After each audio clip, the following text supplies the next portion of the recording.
Hello everyone and welcome back to the Financial Planner. As we can see, I've still not had a haircut, but I am booked in for this week, so ever hopeful. Now, to carry on our series of conversations with regard to inheritance tax, obviously in the last video I did, we quantified whether you have an inheritance tax problem. So for those of you who perceive you now have, I'm going to briefly look at some of the solutions that exist to see whether any of them inspire you or create a situation where you choose to ask more details. So, having decided you've got an inheritance tax problem, the first question I think you've got of yourselves is, have I got any monies that I perceive a surplus to my needs and wants in my lifetime? And so I'm back to the fact that we've got cash flow forecasting software to allow you to say, for my needs and wants, what amount of money do I need in my life? So the simplest thing to do is, after having done that, you've got surplus, you can make a gift to anyone of your choosing, but this will be called a PET, a potentially exempt transfer. And you've got to outlive this gift by 7 years, other than the exceptions of the smaller gifts that we addressed previously, that are instantaneous for things like weddings, etc. Then what we've got is, if you go, I'm not sure I want to give it away, but actually I am ready to take some steps. The first thing that people often consider, certainly the younger people as well, is a loan plan. So a loan plan allows you to draw a line in the sand. So the amount of money you've got remains yours, but you identify that any further growth on that money you perceive no use of in your lifetime, and that then is outside of your estate. So that is useful if you think you've got to a point where I've got everything I need, but I actually need what I've got, but I don't need any more from this point forward. That's a loan plan. Then we've got discounted gift plans. Now, this is where somebody's using their capital in order to provide income.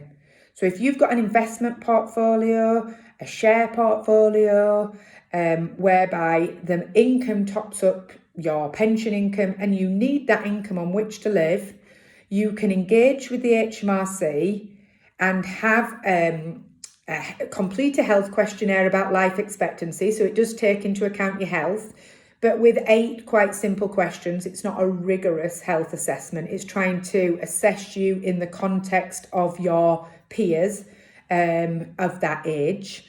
And what that allows you to do then is say to the revenue, I will carve out that capital, and all I need that capital for the rest of my life is the yield. And the yield can be up to 4% per annum. But then after 7 years, that capital is outside of your estate, but the income stream is yours for life. So that is useful when that is the nature of the way you're using money. And it is advantageous in that the revenue actually does give you an instant discount. So it says, thank you for being so categoric in your planning, because you can't have the capital back. So dependent on your age, we will give you a discount on day one on the money, and you don't have to live there for 7 years on all of the money. And for example, a 60-year-old, the discount is broadly 50%. So if you place £200,000 in a discounted gift plan, 100,000 would be out on day one. The other 100,000 would take 7 years to leave your estate.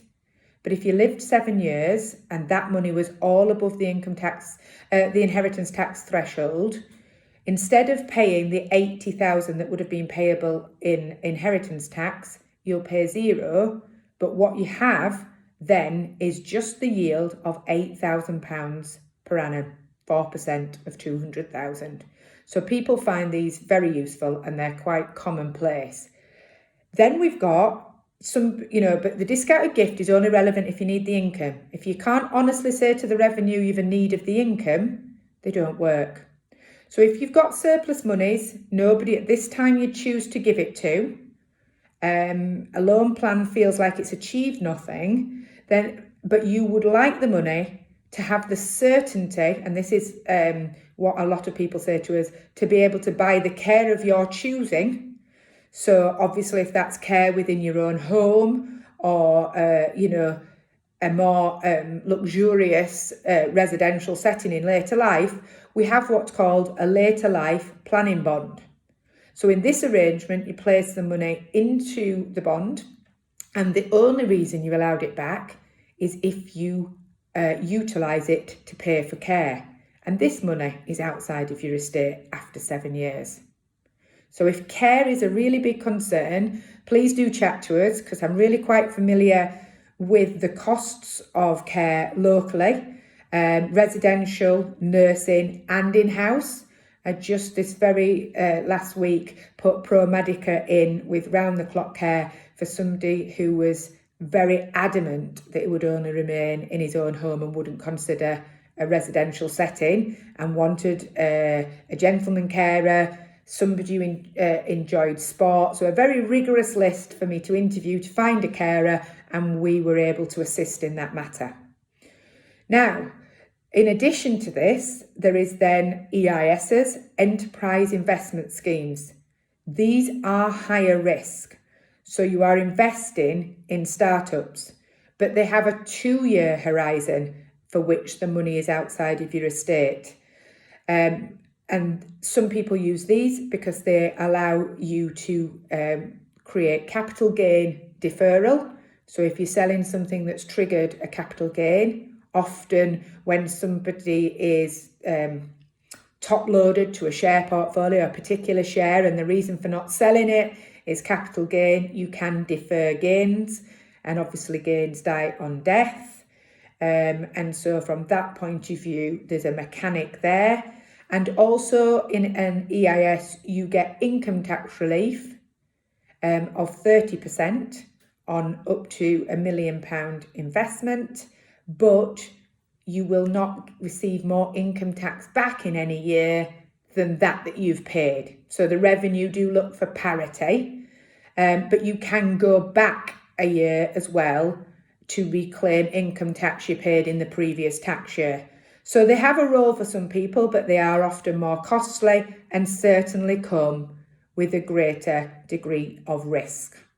Then interestingly, this week I've done a philanthropic giving trust for a family who genuinely feels that they've got more money than they need and felt strongly about a homeless charity that they'd like to leave money to. And obviously if you leave money in your will to charity, it doesn't pay inheritance tax, but they wanted to leave some direction with the money. So they've placed the money into trust. The yield is passed on to the charity, and we've worked with CAF, the Charitable Action Foundation, to create a trustee relationship in life and into death, so that this can be like a legacy situation. I've also done this previously when somebody wanted to set up a sports scholarship, and when somebody wanted to set up a textile apprenticeship that goes beyond them. So I hope there you've got some ideas of things that can be done around inheritance tax planning. And all we're hoping from this video is that it creates like a light bulb moment of, I do remember Emma or Rob or Alan brought that up previously, but perhaps I wasn't in the situation to listen. Perhaps I didn't ask enough questions. Perhaps I want to ask now, or perhaps lockdown has prompted children to be sat with parents and conversations have become more open in an intergenerational setting. And by all means, as always, ask us questions. So I hope you're staying safe. I hope you're enjoying the slightly greater freedoms that we have. And I wish you all well. Take care.